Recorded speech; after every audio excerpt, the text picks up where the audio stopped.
Čestitky za vaše velike na tom steklu što uspješa bezbroj klubski rekordi do sezonata 2021-2022.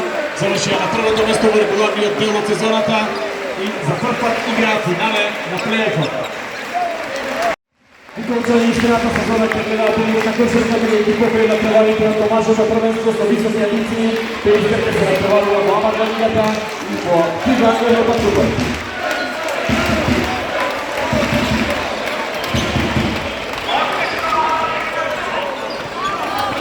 A sada je to činjenica od produkcije na televiziji. Nadam se da počeo pozicija na prvenstvu i televiziju su zvanili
Čestitky za nový prváci na Makedonii.